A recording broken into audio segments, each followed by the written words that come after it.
Hello दोस्तों, स्वागत है आपका इस नई वीडियो में। दोस्तों 100 इम्पोर्टेंट प्रश्नों का एक मॉडल पेपर लेकर के आपके समक्ष उपस्थित हुए हैं। तो बिना देरी किए इस मॉडल पेपर को शुरू करते हैं। इससे पहले यदि आपने चैनल को सब्सक्राइब नहीं किया है तो चैनल को सब्सक्राइब करके बेल आइकन को प्रेस कर दें ताकि लेटेस्ट वीडियो की नोटिफिकेशन आप तक पहुँच सके। तो चलिए शुरू करते हैं। इस वीडियो का पहला प्रश्न है, संविधान की 8वीं अनुसूची में मान्यता प्राप्त भाषाएं हैं। तो 8वीं अनुसूची में कितनी मान्यता प्राप्त भाषाएं हैं? आपका सही आंसर होगा 22 भाषाएं। ऑप्शन सी आपका सही उत्तर दिया गया है। चलिए अगला प्रश्न है, चरण कमल बंदो हरिराई में कौन सा अलंकार है? तो चरण कमल बंदो हरिराई, इसमें कौन सा अलंकार हो जाएगा? आपका राइट आंसर है, इसमें होगा रूपक अलंकार। ऑप्शन ए आपका राइट आंसर दिया गया है। अगला पॉइंट आपको क्या ध्यान रखना है कि जब हम अलंकार के संदर्भ में बात करते हैं तो अलंकार किसको बोलते हैं? काव्य की शोभा बढ़ाने वाले जो शब्द होते हैं उनको हम अलंकार बोलते हैं। और अलंकार 3 प्रकार के होते हैं। एक होता है आपका शब्दालंकार होता है, दूसरा अर्थालंकार होता है, तीसरा आधुनिक या पाश्चात्य अलंकार होता है। तो चरण कमल बंदो हरिराई, इसमें रूपक अलंकार हो जाएगा। ऑप्शन ए आपका राइट आंसर दिया गया है। अगला प्रश्न है, इंद्रवज्रा किस प्रकार का छंद है? तो इंद्रवज्रा ये छंद किस प्रकार का होगा? आपका राइट आंसर है, ये होगा आपका वार्णिक छंद होगा। ऑप्शन ए सही उत्तर दिया गया है। तो जब हम छंद के संदर्भ में बात करते हैं तो छंद भी 3 प्रकार के होते हैं। वार्णिक छंद होता है, मात्रिक छंद होता है और मुक्तक छंद होता है। तो यहाँ पे वार्णिक छंद का उदाहरण दिया गया है इंद्रवज्रा। ऑप्शन ए आपका सही उत्तर होगा। अगला प्रश्न है, हिंदी भाषा को आप किस वर्ग में रखेंगे? तो हिंदी जो भाषा है इसको किस वर्ग में रखा जाता है? आपका सही आंसर होगा कि हिंदी हमारी राजभाषा है, न कि राष्ट्रभाषा। ऑप्शन बी आपका सही उत्तर दिया गया है। और हिंदी को राजभाषा का दर्जा 14 सितंबर 1949 को दिया गया, इसलिए 14 सितंबर को राष्ट्रीय हिंदी दिवस के रूप में मनाया जाता है। ऑप्शन बी सही उत्तर दिया गया है। अगला प्रश्न है, केंद्रीय हिंदी निदेशालय की स्थापना हुई। तो केंद्रीय हिंदी निदेशालय, इसकी स्थापना किस वर्ष होती है? आपका राइट आंसर होगा वर्ष 1960 में केंद्रीय हिंदी निदेशालय की स्थापना होती है। ऑप्शन बी सही उत्तर दिया गया। अगला प्रश्न है, सर्वश्रेष्ठ रस किसे कहा जाता है? तो सर्वश्रेष्ठ रस किसको माना जाता है? आपका राइट आंसर होगा श्रृंगार रस को सर्वश्रेष्ठ रस कहा जाता है। ऑप्शन बी आपका सही उत्तर दिया गया है। जब हम रसों के संदर्भ में बात करते हैं तो रसों की संख्या कितनी होती है? 9 रस होते हैं और प्रत्येक रस का एक स्थायी भाव होता है। तो स्थायी भाव की संख्या कितनी हो जाएगी? 9 हो जाएगी। संचारी भावों की संख्या कितनी होती है? 33 होती है, ये आप जानते हैं। और संचारी भाव को व्यभिचारी भाव के रूप में भी जानते हैं। तो सर्वश्रेष्ठ रस हम किसको बोलते हैं? श्रृंगार रस को। और अगला पॉइंट क्या ध्यान रखना है आपको? रसराज रस भी हम श्रृंगार रस को बोलते हैं। ऑप्शन बी आपका राइट आंसर हो जाएगा। अगला प्रश्न है, संविधान के किस अनुच्छेद में राजभाषा संबंधी आयोग ऑब्लिक समिति का गठन का प्रावधान किया गया है?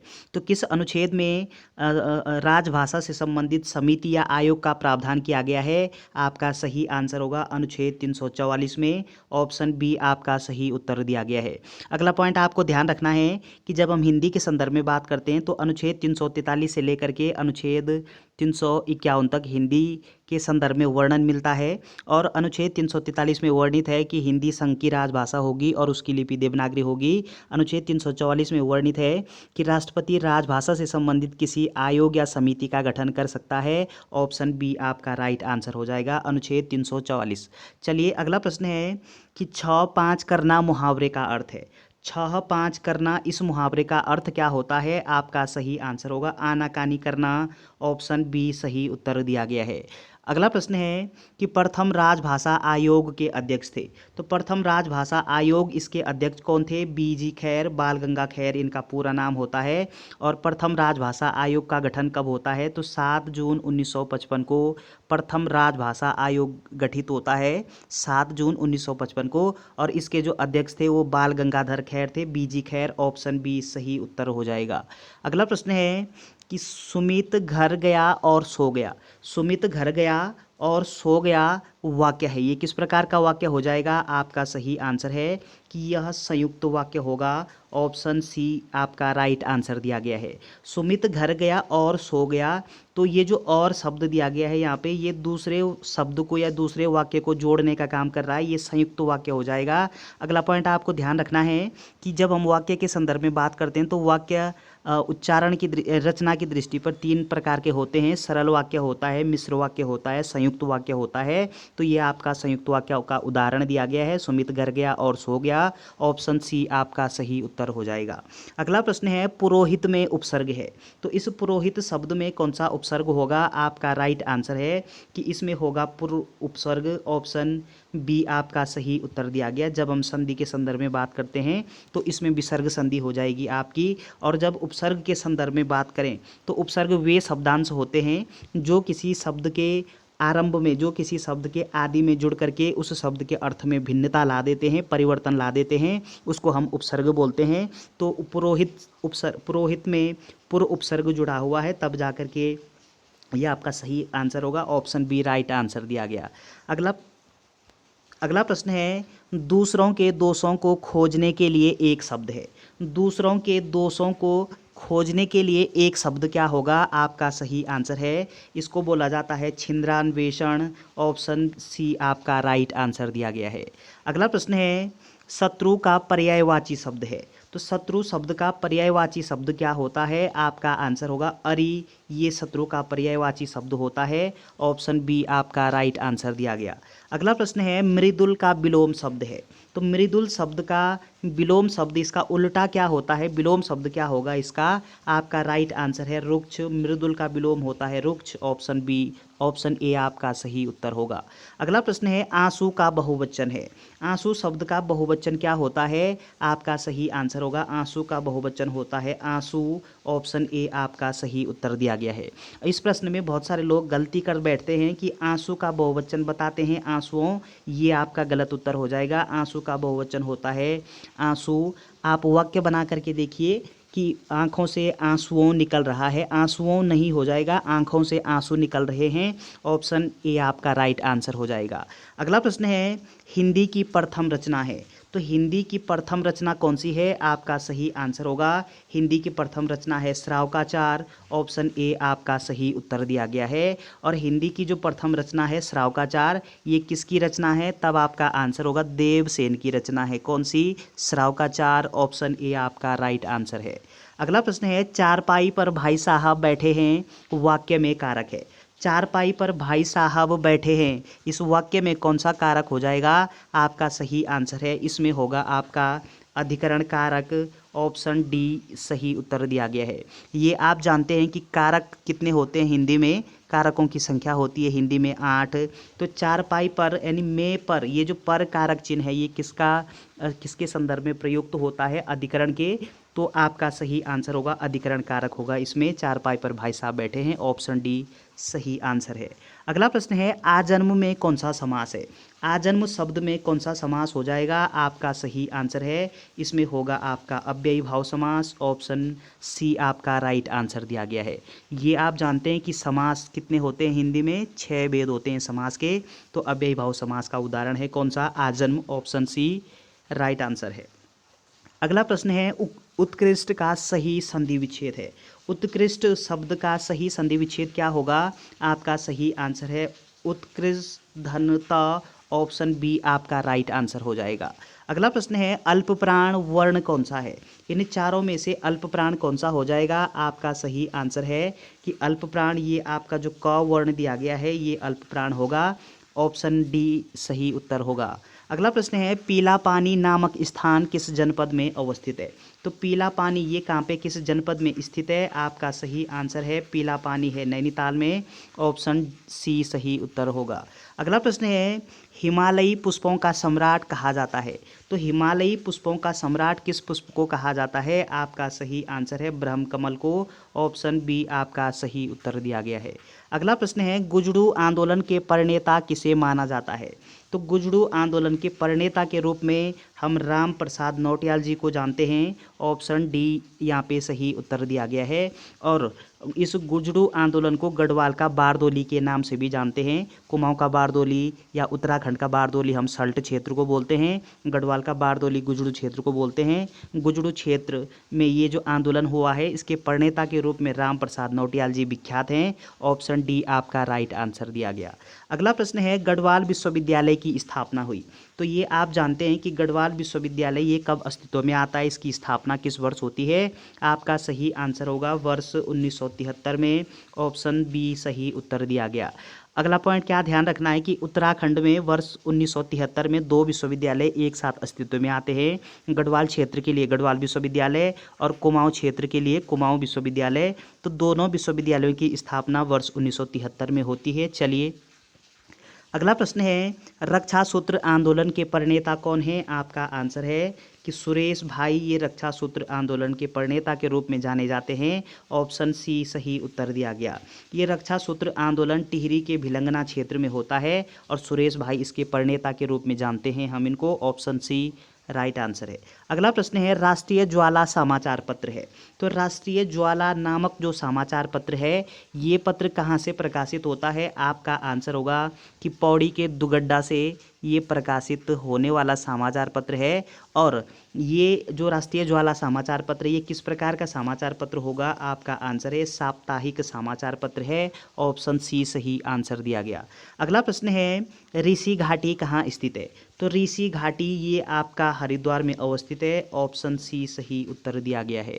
अगला प्रश्न है एशिया का प्रथम इंजीनियरिंग कॉलेज की स्थापना कब हुई। ये आप जानते हैं कि एशिया का जो प्रथम इंजीनियरिंग कॉलेज है उसकी स्थापना 1847 में होती है। ऑप्शन बी आपका सही उत्तर दिया गया।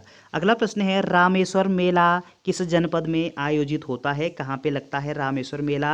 आपका आंसर है पिथौरागढ़ जनपद में रामेश्वर मेला आयोजित होता है। ऑप्शन डी सही उत्तर दिया गया। अगला प्रश्न है उदय शंकर नृत्य एवं नाटक अकादमी स्थित है। उदय शंकर नृत्य एवं नाटक अकादमी ये अल्मोड़ा में अवस्थित है। ऑप्शन ए राइट आंसर दिया गया। अगला प्रश्न है पर्वतीय विकास जल समिति की स्थापना हुई। तो पर्वतीय विकास जल समिति इसकी स्थापना किस वर्ष होती है। आपका राइट आंसर है वर्ष 1950 में स्थापित होती है। ऑप्शन सी सही उत्तर दिया गया है। अगला प्रश्न है गौरा देवी मंदिर किस जनपद में स्थित है। तो प्रसिद्ध जो गौरा देवी का मंदिर है ये किस जनपद में अवस्थित है। आपका राइट आंसर है ये पौड़ी में अवस्थित है। ऑप्शन सी सही उत्तर दिया गया है। और जबकि जो गौरा देवी जी हैं गौरा देवी आपको बता दें कि वो चिपको आंदोलन से संबंधित हैं। चमोली जनपद के रैणी गांव से चिपको आंदोलन शुरू होता है, उसका नेतृत्व गौरा देवी के द्वारा किया गया। लेकिन जब मंदिर पूछे आपसे तो गौरा देवी मंदिर ये आपका चमोली में नहीं होगा बल्कि पौड़ी आपका राइट आंसर हो जाएगा। ऑप्शन सी सही उत्तर दिया गया। अगला प्रश्न है काला पानी नामक स्थान अवस्थित है। तो काला पानी नामक स्थान ये आपके पिथौरागढ़ में अवस्थित है। ऑप्शन डी सही उत्तर दिया गया है। अगला प्रश्न है यूकेडी की स्थापना किसकी अध्यक्षता में हुई। तो यूकेडी इसको उत्तराखंड क्रांति दल के नाम से जानते हैं। इसकी स्थापना कब होती है आपका यानी किसकी अध्यक्षता में होती है। आपका सही आंसर होगा कि डी पंत देवी दत्त पंत इनका पूरा नाम होता है। इनकी अध्यक्षता में यूकेडी की स्थापना होती है। और यूकेडी की स्थापना ये कब होती है ये आप जानते हैं तो वो कमेंट बॉक्स में टाइप कीजिएगा। ऑप्शन ए सही उत्तर दिया गया। अगला प्रश्न है अविवाहित युवतियों से संबंधित आंदोलन है। तो अविवाहित युवतियों से संबंधित आंदोलन कौन सा है। इन चारों में से आपका सही आंसर है मैती आंदोलन। ऑप्शन बी सही उत्तर दिया गया है। और मैती आंदोलन के प्रणेता के रूप में हम किसको जानते हैं कल्याण सिंह रावत जी को। ऑप्शन बी राइट आंसर है। अगला प्रश्न है जागृत जनता के संपादक थे। तो जागृत जनता नामक जो समाचार पत्र है इसके संपादक कौन थे। आपका राइट आंसर है पीताम्बर दत्त पांडे। ऑप्शन डी सही उत्तर दिया गया है। अगला प्रश्न है भगीरथ ग्लेशियर स्थित है। तो भगीरथ नामक जो ग्लेशियर है ये किस जनपद में अवस्थित है। आपका आंसर है चमोली जनपद में भगीरथ ग्लेशियर अवस्थित है। ऑप्शन बी आपका राइट आंसर हो जाएगा। अगला प्रश्न है कुमाऊं परिषद की स्थापना हुई। तो ये आप जानते हैं कुमाऊं परिषद की स्थापना किस वर्ष होती है। आपका आंसर है 1916 में कुमाऊं परिषद की स्थापना होती है। और कुमाऊं परिषद का प्रथम अधिवेशन 1917 में आयोजित होता है अल्मोड़ा में। दूसरा अधिवेशन 1918 में होता है। तीसरा 1919 में होता है। और स्थापना कब होती है 1916 में। ऑप्शन सी आपका सही उत्तर दिया गया। अगला प्रश्न है उत्तराखंड में गांधी आश्रम की स्थापना किस वर्ष हुई। तो तो गांधी आश्रम की स्थापना होती है वर्ष 1937 में। ऑप्शन सी सही उत्तर दिया गया है। अगला प्रश्न है 1942 में प्रेम विद्यालय किसने खोला था? तो प्रेम विद्यालय की स्थापना ये होती है कब? 1942 में। और कौन करते हैं? तो देवकी नंदन जी और भागीरथ पांडे, इन दोनों का योगदान होता है। ऑप्शन सी आपका राइट आंसर हो जाएगा। अगला प्रश्न है कारखाना बाजार अवस्थित है। तो कारखाना बाजार ये कहाँ पे अवस्थित है, कहाँ पे स्थित है? आपका राइट आंसर है हल्द्वानी में कारखाना बाजार अवस्थित है। ऑप्शन बी आपका सही उत्तर दिया गया। अगला प्रश्न है राज्य की पहली वीडियो फिल्म है। तो राज्य की पहली वीडियो फिल्म पूछी गई है आपसे। आपका आंसर है कि समलौन जो फिल्म है ये राज्य की पहली वीडियो फिल्म है। ऑप्शन सी सही उत्तर दिया गया। ये जगवाल फिल्म ये गढ़वाली भाषा की प्रथम फिल्म है। मेगा कुमाऊनी भाषा की प्रथम फिल्म है। ये घर जवाई ये उत्तराखंड की सबसे सफल फिल्म मानी जाती है और गढ़वाली भाषा में ये फिल्म बनी हुई है। चलिए अगला प्रश्न है सोर घाटी में कौन सा शहर बसा हुआ है? आपका आंसर है सोर घाटी में पिथौरागढ़ शहर बसा हुआ है। ऑप्शन बी आपका राइट आंसर दिया गया। अगला प्रश्न है वासुकी नाग मेला किस जनपद में लगता है? आपका आंसर है पिथौरागढ़ में लगता है वासुकी नाग मेला। ऑप्शन ए सही उत्तर दिया गया। अगला प्रश्न है भैरव घाटी स्थित है। तो प्रसिद्ध भैरव घाटी ये आपका उत्तरकाशी में अवस्थित है। ऑप्शन सी सही उत्तर दिया गया। अगला प्रश्न है अग्निसंभव रचना किसकी है? अग्निसंभव रचना ये किसकी है? आपका आंसर है हिमांशु जोशी की रचना है। कौन सी? अग्निसंभव। ऑप्शन सी सही उत्तर दिया गया है। अगला प्रश्न है भूना बुग्याल कहाँ स्थित है? तो भूना बुग्याल ये कहाँ पे अवस्थित है? चमोली में अवस्थित है। ऑप्शन डी राइट आंसर है। अगला प्रश्न है थांगला दर्रा स्थित है। तो प्रसिद्ध जो थांगला दर्रा है ये आपका उत्तरकाशी में अवस्थित है और ये उत्तरकाशी और तिब्बत को जोड़ने का काम करता है। कौन सा दर्रा? थांगला दर्रा। ऑप्शन बी सही उत्तर दिया गया। अगला प्रश्न है राज्य का कब्रिस्तान किसे कहा जाता है? तो राज्य का कब्रिस्तान इसको कहते हैं हम हरिद्वार को। ऑप्शन ए आपका राइट आंसर दिया गया है। अगला प्रश्न है हरिदत्त कापड़ी का संबंध किस खेल से है? तो हरिदत्त कापड़ी ये किस खेल से संबंधित है? बास्केटबॉल से। ऑप्शन बी आपका राइट आंसर दिया गया। अगला प्रश्न है गढ़वाली भाषा दिवस कब मनाया जाता है? आपका आंसर है 2 सितंबर को गढ़वाली भाषा दिवस मनाते हैं। कुमाऊनी भाषा दिवस 1 सितंबर को मनाया जाता है। ऑप्शन बी आपका राइट आंसर हो जाएगा। अगला प्रश्न है स्वतंत्रता के बाद कितने भूमि बंदोबस्त हुए हैं? आपका आंसर है कि कुल भूमि बंदोबस्त होते हैं 12 बार और अब तक 12 बार भूमि बंदोबस्त हो चुके हैं। स्वतंत्रता के बाद होता है एक भूमि बंदोबस्त 1960 से 1964 तक चलता है। और बैंकेट जिसको हम विकेट बंदोबस्त बोलते हैं वो 9वां भूमि बंदोबस्त होता है और ट्रेल के द्वारा 7 बार भूमि बंदोबस्त करवाया जाता है। ऑप्शन डी आपका राइट आंसर होगा। एक बार होता है स्वतंत्रता के बाद।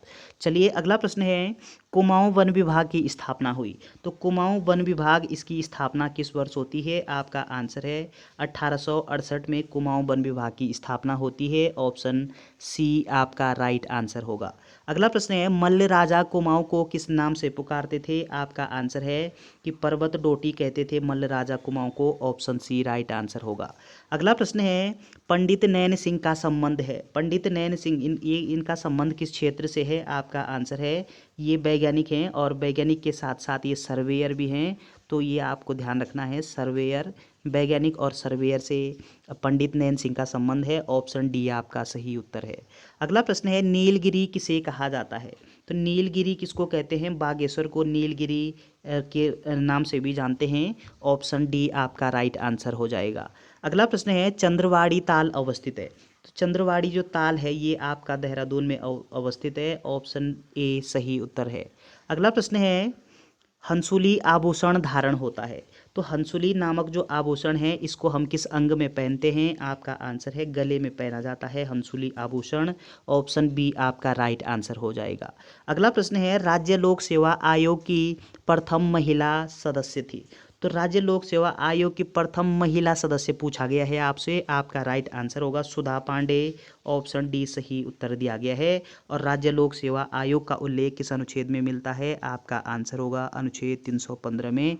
चलिए अगला प्रश्न है उत्तराखंड के प्रथम मुख्य सचिव कौन थे? ये आप जानते हैं प्रथम मुख्य सचिव Ajay Vikram Singh. Option D right answer हो जाएगा।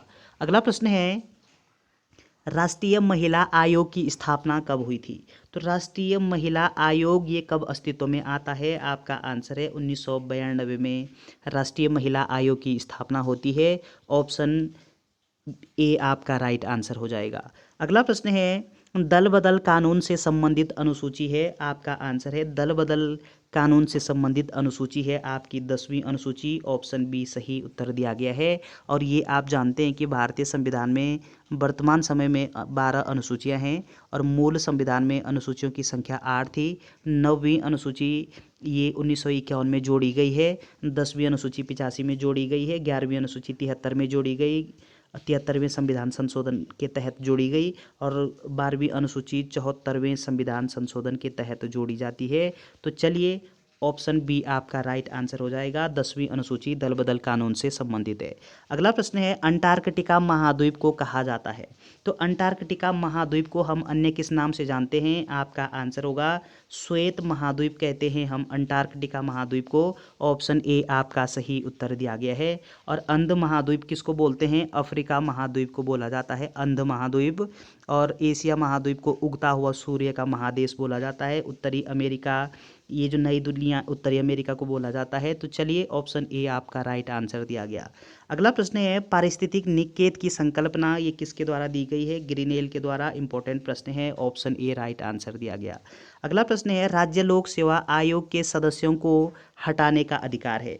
तो राज्य लोक सेवा आयोग के जो सदस्य होते हैं उनको हटाने का अधिकार किसके पास होता है? आपका सही आंसर है राष्ट्रपति के पास। ऑप्शन ए आपका राइट आंसर हो जाएगा। जबकि राज्य लोक सेवा आयोग के जो सदस्य होते हैं उनकी नियुक्ति का अधिकार किसके पास होता है? उनकी नियुक्ति कौन करता है? तो नियुक्ति राज्यपाल के द्वारा की जाती है, लेकिन हटाने का जो अधिकार है वो राष्ट्रपति को होता है। ऑप्शन ए आपका सही उत्तर होगा। अगला प्रश्न है संघीय कार्यपालिका शक्ति निहित होती है। तो संघीय कार्यपालिका शक्ति या फिर संघ की कार्यपालिका शक्ति ये किस में निहित होती है? आपका सही आंसर है राष्ट्रपति में निहित होती है। ऑप्शन बी आपका सही उत्तर दिया गया है। ये आप जानते हैं कि भारत का एक राष्ट्रपति होगा, ऐसा प्रावधान अनुच्छेद 52 में किया गया है। प्रधानमंत्री का प्रावधान आर्टिकल 75 में मिलता है और मुख्यमंत्री का उल्लेख अनुच्छेद 164 में किया गया है और राज्यपाल का उल्लेख अनुच्छेद 153 में मिलता है। तो चलिए अगला प्रश्न है वर्षा की मात्रा निर्भर करती है। इंपॉर्टेंट प्रश्न होगा आपके लिए। वायुमंडल की नमी पर वर्षा की मात्रा निर्भर करती है। ऑप्शन बी आपका सही उत्तर दिया गया है। अगला प्रश्न है परितंत्र में ऊर्जा का पिरामिड होता है। ऊर्जा का पिरामिड इकोसिस्टम में हमेशा सीधा होता है। ऑप्शन बी आपका सही उत्तर हो जाएगा। अगला प्रश्न है वायुयान किस मंडल में चलते हैं? आपका आंसर होगा वायुयान चलते हैं समताप मंडल में। ऑप्शन सी आपका सही उत्तर दिया गया है। ये आप जानते हैं कि हमारा जो वायुमंडल है, वायुमंडल किसको बोलते हैं? तो पृथ्वी के चारों ओर उपस्थित गैसों का समूह जो होता है उसको हम वायुमंडल बोलते हैं। और हमारे वायुमंडल की कितनी परतें होती है? 5 परतों में इसको विभक्त किया गया है। 5 परतें कौन कौन सी होती है थोड़ा सा समझते हैं। तो ये सबसे नीचे 1 2 3 4 5 हो गए। तो सबसे नीचे ये होता हमारा क्या? क्षोभ मंडल होता है। क्षोभ मंडल के ऊपर समताप मंडल होता है। समताप मंडल के ऊपर मध्य मंडल होता है, फिर आयन मंडल होता है, फिर बाह्य मंडल होता है। यानी इसको हम ट्रोपोस्फीयर बोलते हैं। ये आपका ट्रोपोस्फीयर है, ये स्ट्रेटोस्फीयर, ये मीजोस्फीयर है, ये आयनोस्फीयर है, ये एक्सोस्फीयर है। तो सबसे नीचे जो ट्रोपोस्फीयर है क्षोभ मंडल कहते हैं जिसको, इसमें मौसम संबंधी घटनाएं घटित होती है। और समताप मंडल में, यहाँ पे समताप मंडल में हमारे वायुयान चलते हैं और इसमें समताप मंडल के नीचे और क्षोभ मंडल के ऊपर ओजोन लेयर पाई जाती है, ओजोन परत पाई जाती है। तो चलिए ऑप्शन सी आपका राइट आंसर हो जाएगा। अगला प्रश्न है सबसे चमकीला तारा कौन सा हो जाएगा? आपका आंसर है कि साइरस जो तारा है ये सबसे चमकीला तारा होता है। ऑप्शन बी सही उत्तर दिया गया। अगला प्रश्न है किस युद्ध के पश्चात बाबर ने गाजी की उपाधि धारण की थी? तो गाजी की उपाधि ये किसको प्रदान थी? बाबर को प्रदान थी गाजी की उपाधि। और बाबर ने ये गाजी की उपाधि कब धारण की थी, किस युद्ध के बाद धारण की थी? आपका आंसर होगा खानवा युद्ध के पश्चात। ऑप्शन सी आपका सही उत्तर दिया गया है। अगला प्रश्न है स्वराज पार्टी की स्थापना किस वर्ष हुई थी? तो स्वराज पार्टी इसकी स्थापना होती है वर्ष 1923 में। ऑप्शन सी आपका राइट आंसर दिया गया। अगला प्रश्न है राष्ट्रपति चुनाव संबंधी मामले किसके पास भेजे जाते हैं? आपका आंसर होगा उच्चतम न्यायालय के पास। ऑप्शन सी आपका राइट आंसर हो जाएगा। राष्ट्रपति के चुनाव में जब विवाद उत्पन्न होता है तो मामला सीधे हस्तांतरित होता है सुप्रीम कोर्ट को। ऑप्शन सी आपका राइट आंसर हो जाएगा। अगला प्रश्न है भारत का सबसे ऊंचा जलप्रपात कौन सा है? तो भारत का सबसे ऊंचा जलप्रपात है जोग या गरसोप्पा जलप्रपात। ऑप्शन डी आपका राइट आंसर हो जाएगा। और एंजिल जलप्रपात ये विश्व का सबसे ऊंचा जलप्रपात होता है। तो ऑप्शन डी भारत का सबसे बड़ा होता है जोग या गरसोप्पा। चलिए अगला प्रश्न है भूकंपीय तरंगों के प्रकार हैं। तो भूकंपीय तरंगें कितने प्रकार की होती है? आपका आंसर है 3 प्रकार की होती है। प्राथमिक तरंगें होती है, द्वितीयक तरंगें होती है, तृतीयक तरंगें होती है। उपरोक्त सभी आपका राइट आंसर हो जाएगा। तो ये प्राथमिक तरंगें ये सबसे पहले निकलने वाली तरंगें होती है, फिर उसके बाद द्वितीयक तरंगें निकलती है, तृतीयक तरंगें इनको एल तरंग के नाम से भी जानते हैं। एल तरंग इनको इसलिए कहते हैं लव नामक वैज्ञानिक के द्वारा इसकी खोज की गई थी। चलिए उपरोक्त सभी आपका राइट आंसर हो जाएगा। अगला प्रश्न है लोकसभा के प्रथम प्रोटेम स्पीकर कौन थे? आपका आंसर होगा कि लोकसभा के प्रथम प्रोटेम स्पीकर थे जी.वी. मावलंकर। ऑप्शन बी आपका सही उत्तर दिया गया। इनका पूरा नाम गणेश वासुदेव मावलंकर होता है। प्रोटेम स्पीकर ध्यान रखिएगा, लोकसभा के प्रथम अध्यक्ष थे कौन? गणेश वासुदेव मावलंकर यही। और लोकसभा के प्रथम प्रोटेम स्पीकर भी यही थे। प्रोटेम स्पीकर का काम क्या होता है कि लोकसभा के जो सदस्य होते हैं उनको शपथ दिलाने के लिए एक प्रोटेम स्पीकर बना दिया जाता है। तो प्रथम प्रोटेम स्पीकर किसको बना दिया गया था? गणेश वासुदेव मावलंकर जी को। ऑप्शन बी राइट आंसर दिया गया। अगला प्रश्न है भौतिक भूगोल के जनक हैं। तो भौतिक भूगोल के जनक के रूप में हम किसको जानते हैं? आपका आंसर होगा पोलिडोनियस, ये भौतिक भूगोल के जनक हैं। जबकि फ्रेडरिक जो रेडजेल हैं ये मानव भूगोल के जनक हैं। तो भौतिक भूगोल के जनक कौन है? पोलिडोनियस। मानव भूगोल के जनक कौन है? Friedrich Ratzel. चलिए अगला प्रश्न है महात्मा गांधी ने भारत में अपना पहला सत्याग्रह कहाँ किया था? तो महात्मा गांधी जी के द्वारा अपना पहला सत्याग्रह भारत में ये कब किया गया था? आपका राइट आंसर होगा कि चंपारण में किया गया था 1917 में। 1917 में। ऑप्शन सी आपका राइट आंसर हो जाएगा। जबकि सबसे पहले 1907 में, जबकि 1906 में 1907 में ये आपका सबसे पहले ये जो सत्याग्रह शब्द का पहली बार जो है प्रयोग किया गया था महात्मा गांधी जी के द्वारा। लेकिन भारत में चंपारण में होता है 1917 में। ये जो हुआ था ये आपका दक्षिण अफ्रीका में हुआ था। चलिए अगला प्रश्न है भारत के प्रथम राष्ट्रपति, ये आप जानते हैं कि भारत के प्रथम राष्ट्रपति डॉक्टर राजेंद्र प्रसाद लगातार 2 बार राष्ट्रपति पद पर रहते हैं। ऑप्शन ए राइट आंसर है। अगला प्रश्न है किस अनुच्छेद द्वारा वित्तीय आपात की स्थिति लागू की जाती है? तो कौन सा अनुच्छेद है जिस अनुच्छेद के द्वारा वित्तीय आपातकाल की लागू होती है? आपका राइट आंसर होगा अनुच्छेद 360 में वित्तीय आपातकाल का प्रावधान किया गया है। ऑप्शन सी आपका राइट आंसर हो जाएगा। अगला पॉइंट ध्यान रखना है कि भारत में अभी तक वित्तीय आपात की घोषणा कितनी बार हो चुकी है? अब आपका राइट आंसर होगा कि अभी तक वित्तीय आपात भारत में लागू नहीं हुआ है। और तो चलिए अगला प्रश्न है विश्व का सबसे ऊंचा कोटोपैक्सी ज्वालामुखी है। तो ये जो कोटोपैक्सी ज्वालामुखी है ये किस प्रकार का ज्वालामुखी हो जाएगा? आपका सही आंसर है सक्रिय ज्वालामुखी है। विश्व का सबसे सक्रिय जो ज्वालामुखी है वो कौन सा है? कोटोपैक्सी है। इक्वाडोर नामक देश में अवस्थित है। लेकिन अगला पॉइंट आपको ध्यान रखना है कि किस प्रकार का है? सक्रिय है। सक्रिय का मतलब होता है कि इससे लावा निरंतर समय में निकल रहा है। और जब हम ज्वालामुखी के संदर्भ में बात करते हैं तो ज्वालामुखी का शाब्दिक अर्थ होता है ज्वाला का विवर से निकलना। मतलब ज्वालामुखी उद्गार जब होता है तो जहाँ से लावा निरंतर समय में निकल रहा हो उसको हम सक्रिय ज्वालामुखी बोलते हैं। निष्क्रिय ज्वालामुखी जहाँ से वर्तमान समय में लावा निकल नहीं रहा लेकिन निकट भविष्य में निकल सकता है, शांत बोलते हैं हम उसको, शांत ज्वालामुखी, कि जहाँ से कभी ना निकला है ना कभी निकलने की संभावनाएं हैं। तो ऑप्शन सी आपका राइट आंसर हो जाएगा। अगला प्रश्न है तीनों गोलमेज सम्मेलन में भाग लेने वाले प्रथम व्यक्ति कौन थे? तो तीनों गोलमेज सम्मेलन ये आप जानते हैं कि ये जो तीनों गोलमेज सम्मेलन है ये कहाँ पे आयोजित होते हैं? इंग्लैंड में आयोजित होता है। और इन तीनों गोलमेज सम्मेलनों में किसके द्वारा प्रतिभाग किया गया था? आपका आंसर है डॉक्टर अंबेडकर के द्वारा। ऑप्शन बी आपका सही उत्तर दिया गया है। और महात्मा गांधी जी के द्वारा दूसरा जो गोलमेज सम्मेलन होता है 1931 में, उसमें प्रतिभाग किया गया था और महात्मा गांधी ने दूसरे में प्रतिभाग किया, जबकि डॉक्टर अंबेडकर ने तीनों गोलमेज सम्मेलन में प्रतिभाग किया। आपको बता दें कि प्रथम जो गोलमेज सम्मेलन होता है वर्ष 1930 में प्रथम गोलमेज सम्मेलन हुआ, 1931 में दूसरा हुआ और 1932 में तीसरा गोलमेज सम्मेलन हुआ है इंग्लैंड में। ऑप्शन बी आपका राइट आंसर हो जाएगा। अगला प्रश्न है 1 GB में कितने MB 1 GB कितने MB के बराबर होता है? आपका राइट आंसर है, बहुत आसान सा सवाल हो जाएगा आपके लिए, 1028। ऑप्शन सी आपका राइट आंसर हो जाएगा। अगला प्रश्न है निम्न में से मेमोरी की सबसे छोटी इकाई क्या होती है? इन चारों में से सबसे छोटी इकाई बतानी है आपको मेमोरी की। आपका राइट आंसर होगा KB, किलोबाइट होता है। चलिए अगला प्रश्न है 2 4 8 16 32 डॉट डॉट डॉट। अब अगला पद क्या होगा आपका, ये आपको सॉल्व करके कमेंट बॉक्स में टाइप करना है। चलिए अगला प्रश्न है श्रृंखला का अगला पद होगा, अगला पद क्या होगा? आपका आंसर है अगला पद होगा A दिया गया है, D दिया गया है, L दिया गया है, P दिया गया है। अगला पद क्या होगा? आप A 1 4 12 ये आप सॉल्व करके कमेंट बॉक्स में टाइप कीजिएगा इसको भी। चलिए अगला प्रश्न है भारत में सिक्के जारी कौन करता है?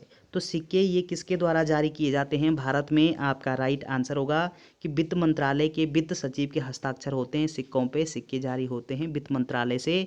जबकि जो नोट हैं वो आपका RBI जारी करता है। RBI की स्थापना ये आपकी 1 अप्रैल 1935 को RBI की स्थापना होती है। RBI इसका मुख्यालय मुंबई में अवस्थित है। वित्त मंत्रालय के द्वारा 1 रुपये का जो नोट होता है वो जारी होता है या सिक्के जारी होते हैं। अगला प्रश्न है भारत की कितनी प्रतिशत आबादी कृषि कार्यों में संलग्न है? आपका आंसर है 38% जो लोग हैं वो कृषि कार्य में संलग्न हैं। भारत को कृषि प्रधान देश कहा जाता है क्योंकि यहाँ पे 38% जो आबादी है वो कृषि कार्यों में संलग्न है। ऑप्शन ए राइट आंसर हो जाएगा। अगला प्रश्न है भारतीय लघु विकास बैंक जिसको सिडबी के नाम से भी जानते हैं की स्थापना हुई। तो सिडबी की स्थापना ये किस वर्ष होती है? आपका राइट आंसर होगा 1990 में सिडबी की स्थापना होती है। ऑप्शन सी आपका सही उत्तर दिया गया। अगला प्रश्न है पहली औद्योगिक क्रांति किस देश में हुई थी? आपका सही आंसर है पहली औद्योगिक क्रांति ये ग्रेट ब्रिटेन में होती है। ऑप्शन डी राइट आंसर हो जाएगा।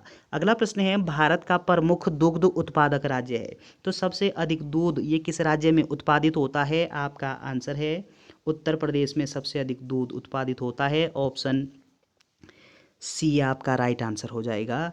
अगला प्रश्न है मैत्री एक्सप्रेस रेल सेवा का संबंध किससे है? तो मैत्री एक्सप्रेस रेल सेवा ये भारत और बांग्लादेश से संबंध रखता है। ऑप्शन बी सही उत्तर होगा।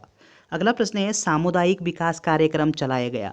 तो सामुदायिक विकास कार्यक्रम ये कब चलता है भारत में? आपका आंसर है कि 2 अक्टूबर 1952 को सामुदायिक विकास कार्यक्रम चलाया जाता है। ऑप्शन बी आपका सही उत्तर दिया गया है। अगला प्रश्न है गरीबों का सेब कहा जाता है। तो गरीबों का सेब किसको बोलते हैं? अमरूद को गरीबों का सेब बोलते हैं। ऑप्शन सी राइट आंसर हो जाएगा। अगला प्रश्न है बोकारो इस्पात संयंत्र की स्थापना हुई। तो बोकारो इस्पात संयंत्र इसकी स्थापना तीसरी पंचवर्षीय योजना में होती है और इसकी स्थापना 1964 में हुई थी। ऑप्शन बी आपका सही उत्तर हो जाएगा। अगला प्रश्न है जन योजना का प्रारूप किसने तैयार किया था? तो जन योजना का जो प्रारूप है वो तैयार किया गया था MN राय जी के द्वारा। ऑप्शन सी सही उत्तर दिया गया है। अगला प्रश्न है आर्थिक नियोजन किस सूची का विषय है? आपका आंसर है आर्थिक नियोजन ये समवर्ती सूची का विषय है। ऑप्शन सी आपका सही उत्तर दिया गया है। अगला प्रश्न है दूसरी पंचवर्षीय योजना आधारित है। तो दूसरी पंचवर्षीय योजना ये किस मॉडल पर आधारित है? आपका आंसर होगा कि PC महालोनबिस मॉडल पर आधारित है दूसरी पंचवर्षीय योजना, और हैराड डोमर मॉडल पर जो पहली पंचवर्षीय योजना आधारित है, गॉडगिल मॉडल पर आपकी चौथी पंचवर्षीय योजना आधारित है। तो चलिए ये जॉन सैंडी और S चक्रवर्ती ये तीसरी जो पंचवर्षीय योजना है ये इस पर आधारित है। ऑप्शन बी आपका राइट आंसर हो जाएगा। अगला प्रश्न है भारत में चुनाव आयोग का गठन हुआ। तो चुनाव आयोग को हम निर्वाचन आयोग के नाम से भी जानते हैं और चुनाव आयोग का गठन ये कब होता है? आपका आंसर है मार्च 1950 में। ऑप्शन बी आपका सही उत्तर दिया गया है। चलिए अगला प्रश्न है भारत में चुनाव आयोग का गठन 1950 में होता है, वही प्रश्न है। नीति आयोग का पदेन अध्यक्ष कौन होता है? आपका सही आंसर है नीति आयोग का पदेन अध्यक्ष होता है प्रधानमंत्री। ऑप्शन बी आपका सही उत्तर दिया गया है। नीति आयोग का गठन कब होता है? 1 जनवरी 2015 को 1 जनवरी 2015 को नीति आयोग का गठन होता है योजना आयोग के स्थान पर, और इसका पदेन अध्यक्ष प्रधानमंत्री होते हैं। ऑप्शन बी आपका सही उत्तर दिया गया। अगला प्रश्न है, चलैया समिति संबंधित है। चलैया समिति का संबंध किससे है? आपका आंसर होगा अप्रत्यक्ष कर से। ऑप्शन बी आपका सही उत्तर दिया गया है।